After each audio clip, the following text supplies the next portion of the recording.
qu'est-ce qu'on a comme incidence? Il est difficile aujourd'hui d'établir l'incidence globalement parlant en Afrique parce qu'il y a beaucoup de pays africains où on n'a pas de registre de cancer. Et quand je prends par exemple le cas du Mali, nous avons à peu près 1% de l'ensemble des cancers de VRDS. À Abidjan, c'est à peu près 1,8 cas d'incidence hospitalière. Et au Sénégal, au niveau du CHU de Bâle, nous avons eu une étude qui a été faite là-bas en 2021 où les cancers de l'hypopharynx représentaient 26,7% de l'ensemble des cancers de VRDS. Alors, concernant l'âge, à travers le monde, le cancer de l'hypopharynx est un cancer de l'homme adulte de la soixantaine.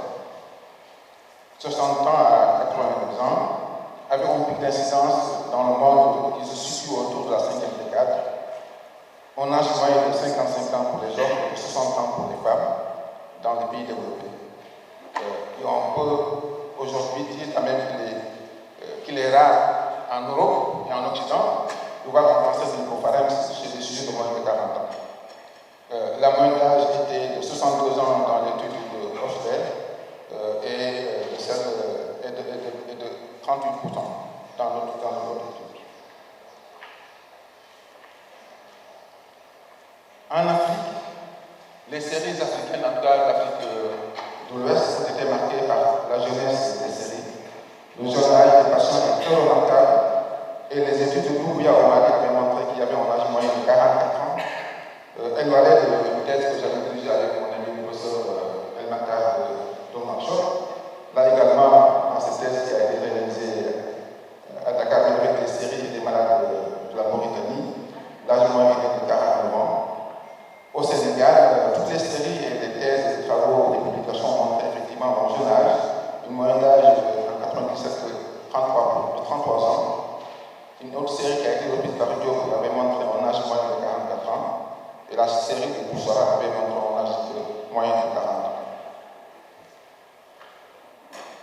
Et ce qui est étonnant, c'est les séries pédiatriques inédites qui ont été rapportées au Sénégal à travers des thèses et des publications. Et c'est très très étonnant. Nous avons eu malheureusement la plus longue série de cancers de l'hypopharynx chez des sujets de 0 à 15 ans, qui a été confirmée par d'autres études comme l'étude de John et l'étude de Séréga également.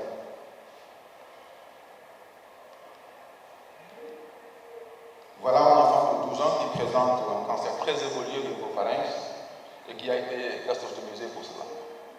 L'enfant de 12 ans.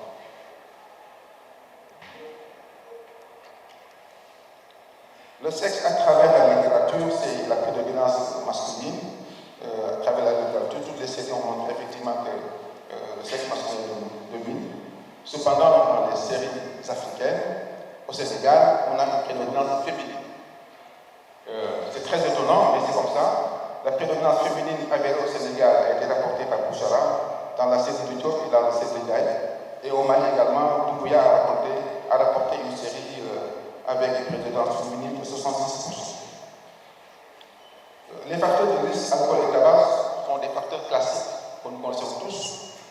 Le cancer de l'hypopharynx est un cancer attaché à l'alcool et au tabac. Mais il faut comprendre également que chez les gens, les populations comme les Mormons aux États-Unis, qui ne fument pas et qui ne boivent pas de l'alcool, il y a peu de cancer dans ce cas-là. Le centre Oscar Lambert avait montré effectivement qu'il y avait 98% de cas qui étaient liés à l'association de ces deux toxines-là.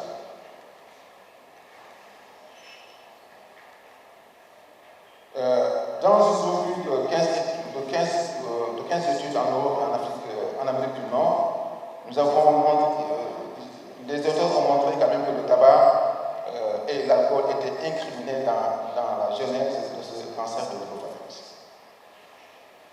Maintenant, dans la sous-région ouest africaine, qu'en est-il au Sénégal? On a un rôle controversé du tabagisme. Dans la série des Ndiaye, il y a eu juste 3% de patients alcooliques et 19,5% de patients qui étaient fumeurs.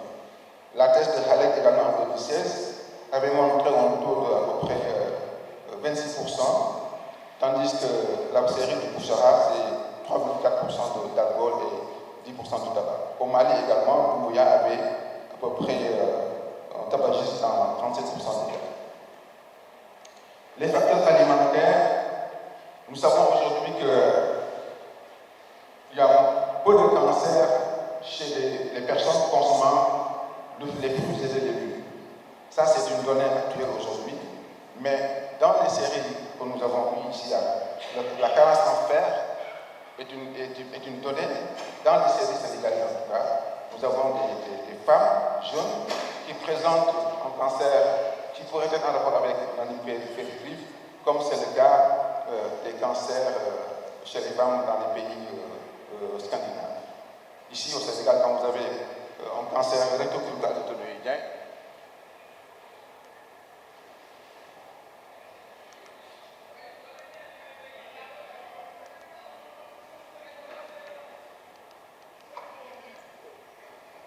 quand vous avez un cancer rectocurviculaire chez une dame, on pense effectivement que c'est un cancer en rapport avec l'anémie ferritique.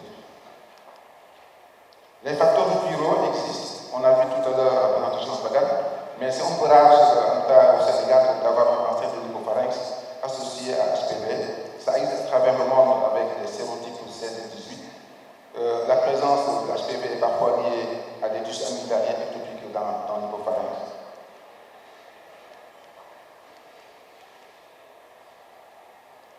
Les facteurs viraux ont été relevés également au Sénégal, mais juste PCR positif dans 24% des cas dans la série de Joe. Et dans la série de Sérégaï, c'était à peu près 3% de tests PCR positifs. Mais quand vous avez, par exemple, un enfant présentant une papillomatose buccale chloride, on peut se demander si ce n'est pas effectivement un cancer qui pourrait être associé à son cancer. C'est un enfant présentant un cancer de l'hypopharynx très évolué qui a été traduisé pour cela et qui présente en même temps une papillomatose buccale chloride.